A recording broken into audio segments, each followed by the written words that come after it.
అంటమురా కారణాలు దొరకవు నువ్వు దూరం పోవాలన్నా నీకు నాకు మధ్యలో దూరం రావాలన్నా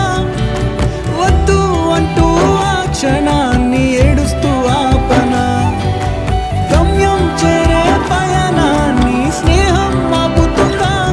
నీ మంచే కోరి పొమ్మనేంత ప్రేమే మాకు లేదా అల్లుకున్న తీగతో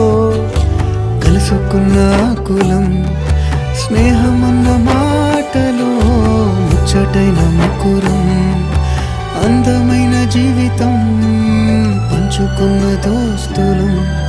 బాధలెన్ని చేరినా బెదిరిపోని మిత్రులం